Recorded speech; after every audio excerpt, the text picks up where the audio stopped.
ਸ਼ਰਮਾ ਜੀ, ਅਗਲੀ ਖਬਰ ਦੇ ਵੱਲ ਵਧੀਏ ਤੇ ਆਪਾਂ ਗੱਲ ਕਰੀਏ ਭਾਜਪਾ ਦੀ।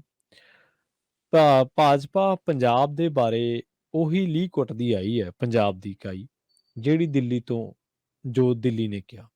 ਖੇਤੀ ਕਾਨੂੰਨਾਂ 'ਚ ਆਪਾਂ ਵੇਖਿਆ, ਚੰਡੀਗੜ੍ਹ ਦੇ ਮਸਲੇ 'ਚ ਆਪਾਂ ਵੇਖਿਆ, SYL ਦੇ ਮਸਲੇ 'ਚ ਆਪਾਂ ਦੇਖਿਆ, ਇਹ ਹਮੇਸ਼ਾ ਦੁਬਿਧਾ 'ਚ ਰਹਿੰਦੇ ਕਿ ਕੀ ਕਰੀਏ। ਪਰ ਹੁਣ ਭਾਜਪਾ ਨੂੰ ਪੰਜਾਬ ਦੇ ਮਸਲੇ ਚੇਤੇ ਆਉਣ ਲੱਗੇ ਆ, ਤੇ ਤਾਜ਼ਾ ਉਦਾਹਰਨ ਇੱਥੋਂ ਦਿੱਤੀ ਜਾ ਸਕਦੀ ਹੈ ਵੀ ਪਹਿਲੀ ਵਾਰੀ, ਜੇ ਮੈਂ ਗਲਤ ਨਾ ਹੋਵਾਂ ਤਾਂ ਪਹਿਲੀ ਵਾਰੀ ਭਾਜਪਾ ਨੇ ਪੰਜਾਬ ਦੇ ਪਾਣੀਆਂ ਤੇ ਸਟੈਂਡ ਲਿਆ। ਬਿਆਨ ਤਾਂ ਬਹੁਤ ਦਿੱਤੇ ਹੋਣਗੇ, ਪਰ ਬਿਆਨ ਲੈਣਾ, ਫਾਰਮੈਲਿਟੀ ਕਰਨਾ ਤੇ ਸਟੈਂਡ ਲੈਣ 'ਚ ਬਹੁਤ ਫਰਕ ਹੁੰਦਾ ਜੀ। ਬਿਲਕੁਲ ਪ੍ਰਵੀਨ ਜੀ, ਪੰਜਾਬ ਦੀ ਵਿਧਾਨ ਸਭਾ 'ਚ ਚਾਹੇ ਇਹਨਾਂ ਦੇ 1 MLA ਆ ਜਾਣ, ਚਾਹੇ ਵੱਧ ਆ ਜਾਣ, ਚਾਹੇ 2 ਆ ਜਾਣ, ਚਾਹੇ 8 ਆ ਜਾਣ, ਸੋ ਇਹ ਸਮੇਂ-ਸਮੇਂ ਤੇ ਪੰਜਾਬ ਦੇ ਮੁੱਦਿਆਂ ਤੇ ਬਾਈਕਾਟ ਕਰਕੇ ਭੱਜਦੇ ਰਹੇ ਨੇ। ਜੀ, ਜੀ, ਜੀ, ਜੀ। ਭਾਜਪਾ ਵਾਲੇ ਉਹਨਾਂ ਮੁੱਦਿਆਂ ਤੇ ਬੋਲਣ ਤੋਂ ਕੰਨੀ ਕਤਰਾਉਂਦੇ ਰਹੇ ਨੇ, ਜਿਹੜੇ ਕੇਂਦਰ, ਹੂੰ। ਖਾਸ ਕਰਕੇ ਜਦੋਂ ਕੇਂਦਰ ਦੇ ਵਿੱਚ ਭਾਜਪਾ ਦੀ ਸਰਕਾਰ ਹੈ, ਤਦ ਤਾਂ ਬਿਲਕੁਲ ਹੈ। ਜੀ, ਜੀ। ਸੋ ਹੁਣ ਇਹਨਾਂ ਦੀ 2 ਰੋਜ਼ਾ ਮਤਲਬ ਕਿ ਇਜਲਾਸ ਕਹਿ ਲਓ, ਕਾਰਜਕਾਰਨੀ ਦੀ ਬੈਠਕ ਕਹਿ ਲਓ ਵੱਡੀ, ਜੀ। ਉਸ ਬੈਠਕ ਦੇ ਵਿੱਚ ਸਮੁੱਚੀ ਕਾਂਗਰਸ ਵੀ ਸ਼ਾਮਲ ਹੁੰਦੀ ਹੈ। ਸੋ ਲਗਭਗ, ਕਿਉਂਕਿ ਉੱਥੇ ਚਿਹਰੇ ਦੇਖਿਆ ਐਂ ਲੱਗਦਾ ਸੀ ਕਿ ਭਾਜਪਾ ਦੀ ਬੈਠਕ ਹੈ ਕਿ ਕਾਂਗਰਸ ਦੀ ਬੈਠਕ ਹੈ। ਸੋ ਜਿਸ ਕਦਰ ਜੀ, ਕਾਂਗਰਸੀ ਉੱਥੇ ਸਹੀ ਹੈ। ਭਾਰੀ ਨੇ, ਪਰ ਉਹਦੇ ਵਿੱਚ ਉਚੇਚੇ ਤੌਰ ਤੇ ਗੁਜਰਾਤ ਦੇ ਮੁੱਖ ਮੰਤਰੀ ਨੂੰ, ਵਿਜੇ ਜੀ। ਰੂਪਾਣੀ, ਉਹਨਾਂ ਨੂੰ ਸੱਦਿਆ ਜਾਂਦਾ ਹੈ। ਕਹਿੰਦੇ ਜੀ ਹਾਂਜੀ। ਉਹ ਫਾਰਮੂਲੇ ਸਮਝਾ ਕੇ ਗਏ ਨੇ ਜਿੱਤ ਦੇ। ਜੀ, ਤੇ ਜੀ। ਫਿਰ ਉਹ ਤੋਂ ਬਾਅਦ ਇੱਕ ਪ੍ਰੈਸ ਕਾਨਫਰੰਸ ਹੁੰਦੀ ਹੈ, ਤੇ ਉਹ ਪ੍ਰੈਸ ਕਾਨਫਰੰਸ ਦੱਸਿਆ ਜਾਂਦਾ ਕਿ ਇਸ ਕਾਰਜਕਾਰਨੀ ਦੇ ਵਿੱਚ ਪੰਜਾਬ ਦੇ ਪਾਣੀਆਂ ਨੂੰ ਲੈ ਕੇ ਮਤਾ ਪਾਸ ਕੀਤਾ ਗਿਆ। ਠੀਕ ਹੈ।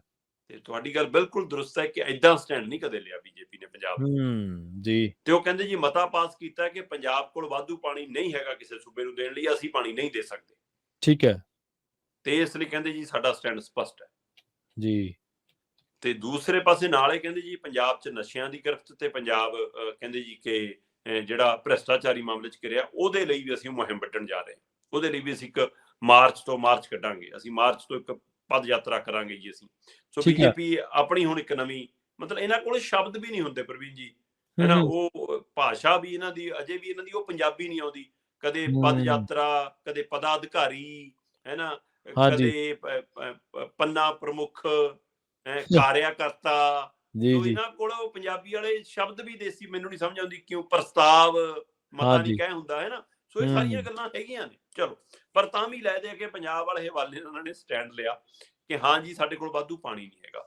ਸੋ ਹੁਣ ਠੀਕ ਹੈ। ਕਹਿੰਦੇ ਜੀ ਅਸੀਂ ਨਸ਼ਿਆਂ ਦੇ ਖਿਲਾਫ ਤੇ ਉਹਦੇ ਖਿਲਾਫ ਅਸੀਂ ਪੰਜਾਬ ਦੇ ਵਿੱਚ ਯਾਤਰਾ ਕਰਨ ਜਾ ਰਹੇ ਹਾਂ। ਮੈਨੂੰ ਪਤਾ ਲੱਗ ਰਿਹਾ ਪ੍ਰਵੀਨ ਜੀ ਹੂੰ, ਕਿ ਹੂੰ। ਉਸ ਦੇ ਵਿੱਚ ਅਹਿਮ ਤੌਰ ਦੇ ਉੱਤੇ ਅਮਿਤ ਸ਼ਾਹ ਔਰ ਰਾਜਨਾਥ ਦੀ ਵੱਡੀ ਭੂਮਿਕਾ ਰਹਿਣ ਵਾਲੀ ਹੈ। ਜੀ।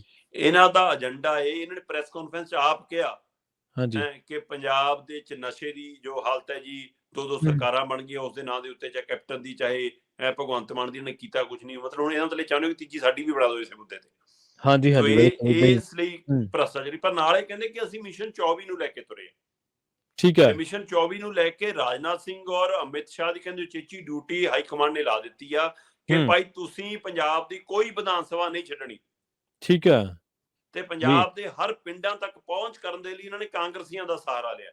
ਚਾਹੇ ਉਹ ਕੈਪਟਨ ਹੂੰ। ਨੇ, ਚਾਹੇ ਉਹ ਜਾਖੜ ਨੇ, ਚਾਹੇ ਉਹ ਕਾਂਗੜ ਨੇ, ਚਾਹੇ ਬਲਬੀਰ ਸਿੱਧੂ ਨੇ, ਚਾਹੇ ਰਾਜਕੁਮਾਰ ਵੇਰਕਾ ਨੇ, ਚਾਹੇ ਸੋਢੀ ਨੇ, ਜੀ। ਚਾਹੇ ਸੁੰਦਰ ਸ਼ਾਮ ਅਰੋੜਾ ਨੇ। ਉਹਨਾਂ ਦੇ ਰਾਹੀਂ ਸ਼ਹਿਰਾਂ ਪਿੰਡਾਂ 'ਚ ਹਰ ਥਾਂ ਵੜਨਾ। ਕਹਿੰਦੇ 23 ਤੋਂ ਹੁਣ 117 ਤੱਕ ਜਾਣਾ, ਤਾਂ ਲੋੜ ਤਾਂ ਪੈਣੀ ਹੈ ਨਾ ਲੀਡਰਾਂ ਦੀ। ਹਾਂਜੀ, ਬਿਲਕੁਲ। ਸੋ ਇਸ ਲਈ ਉਹਨਾਂ ਦੇ ਸਹਾਰੇ ਨੇ। ਪਰ ਸਵਾਲ ਵੱਡਾ ਇਹ ਖੜਾ ਪ੍ਰਵੀਨ ਜੀ, ਸੁਣਨ ਨੂੰ ਬੜਾ ਚੰਗਾ ਲੱਗਦਾ ਕਿ ਪਾਣੀਆਂ ਤੇ ਸਾਡਾ ਸਟੈਂਡ ਹੈ ਕਿ ਹੂੰ। ਪਾਣੀ ਕਿਸੇ ਨੂੰ ਨਹੀਂ ਦੇਣੇ। ਪਰ ਜੀ। ਇਹ ਸਟੈਂਡ ਤਾਂ ਪੰਜਾਬ ਦੀ ਕਾਂਗਰਸ ਵੀ ਲੰਮੇ ਸਮੇਂ ਤੋਂ ਲੈਂਦੀ ਰਹੀ ਹੈ। ਇਹ ਸਟੈਂਡ ਲੈਂਦੀ। ਤਾਂ ਪੰਜਾਬ ਦੀ ਅਕਾਲੀ ਦਲ ਵੀ ਲੰਮੇ ਸਮੇਂ ਤੋਂ ਲੈਂਦੀ ਰਹੀ ਹੈ। ਬਿਲਕੁਲ, ਤੇ ਕੋਈ ਫਿਰ ਸ਼ੱਕ ਹੱਲ ਨਹੀਂ। ਕਿਉਂ ਨਹੀਂ ਹੋਇਆ? ਹੂੰ। ਦਿੱਲੀ 'ਚ ਉਹਨਾਂ ਦੀਆਂ ਸਰਕਾਰਾਂ ਰਹੀਆਂ, ਉਹਨਾਂ ਦੇ ਜੀ। ਭਾਈਵਾਲਾਂ ਦੀਆਂ ਸਰਕਾਰਾਂ ਰਹੀਆਂ, ਸਿੱਧੀਆਂ ਸਰਕਾਰਾਂ ਰਹੀਆਂ, ਦਿੱਲੀ ਤੋਂ ਲੈ ਕੇ ਹਰਿਆਣੇ ਤੋਂ ਲੈ ਕੇ ਹੂੰ। ਪੰਜਾਬ ਤੱਕ। ਜੀ। ਇਹਦਾ ਮਤਲਬ ਸਿਰਫ ਬਿਆਨਬਾਜ਼ੀ। ਜੇਕਰ ਹੁਣ ਹੂੰ। ਇਹ ਵੱਖਰੇ ਨੇ, ਆਪਣੇ ਆਪ ਨੂੰ ਕਹਿੰਦੇ ਨੇ ਅਸੀਂ ਪੰਜਾਬ ਦੇ ਹਿਤੈਸ਼ੀ ਹਾਂ, ਜੋ ਨਰਿੰਦਰ ਮੋਦੀ ਜੀ ਨੇ ਸਿੱਖਾਂ ਲਈ, ਪੰਜਾਬ ਲਈ ਕੀਤਾ ਸੀ, ਉਹਦੇ ਲਈ ਵੀ ਮਤਾ ਪਾਸ ਕੀਤਾ ਉਹਨਾਂ, ਧੰਨਵਾਦ ਮਤਾ।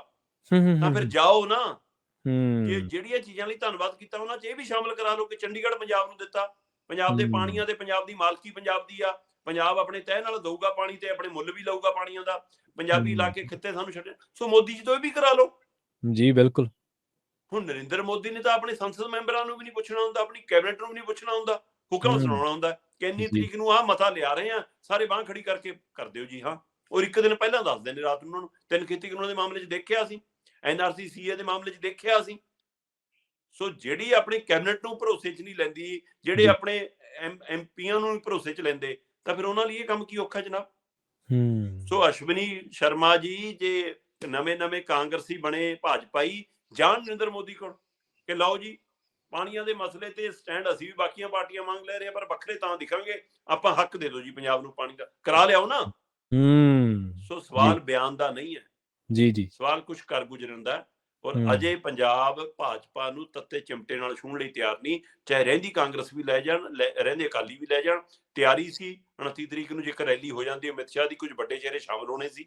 ਹਾਂਜੀ ਸੋ ਉਹ ਆਉਂਦੇ ਦਿਨਾਂ 'ਚ ਹੋ ਸਕਦੇ ਨੇ, ਕਿਉਂਕਿ ਅਮਿਤ ਸ਼ਾਹ ਦੀ ਰੈਲੀ ਹੋਣੀ ਹੈ। ਹੁਣ ਹੂੰ ਉਹ ਫਰਵਰੀ ਦੀ ਬਜਾਏ ਸ਼ਾਇਦ ਮਾਰਚ 'ਚ ਹੋਵੇ, ਜਦੋਂ ਤੋਂ ਇਹ ਯਾਤਰਾ ਸ਼ੁਰੂ ਕਰਨ। ਉਹਦਾ ਉਦਘਾਟਨੀ ਸਮਾਗਮ ਅਮਿਤ ਸ਼ਾਹ ਤੇ ਰਾਜਨਾਥ ਕਰਨ, ਚਾਹੇ ਦੋਏ ਆਉਣ ਚਾਹੇ ਦੋਵਾਂ 'ਚੋਂ ਇੱਕ ਅਮਿਤ ਸ਼ਾਹ ਤਾਂ ਆਉਣਾ ਹੀ ਆਉਣਾ। ਉਸ ਦਿਨ ਹਾਂਜੀ ਵੱਡੇ ਚਿਹਰੇ, ਉਹਨਾਂ 'ਚ ਅਕਾਲੀਆਂ ਦੇ ਚਿਹਰੇ ਵੀ ਸ਼ਾਮਲ ਨੇ, ਉਹਨਾਂ ਦੀ ਵੀ ਸ਼ਾਮਲ ਹੋਣ ਦੀ ਸੰਭਾਵਨਾ। ਸੋ ਇਸ ਲਈ ਲੈ ਦੇ ਕੇ ਸਿਰਫ ਰਾਜਨੀਤਿਕ ਤੌਰ ਦੇ ਉੱਤੇ ਬਿਆਨਬਾਜ਼ੀ ਹੈ। ਪੰਜਾਬ ਹਾਂ ਦੇ ਭਲੇ ਦੀ ਹਿੱਤ ਦੀ ਲੜਾਈ ਅਜੇ ਲੜਦੀ ਬੀਜੇਪੀ ਕਿਤੇ ਨਜ਼ਰ ਨਹੀਂ ਆਉਂਦੀ। ਜੀ ਜੀ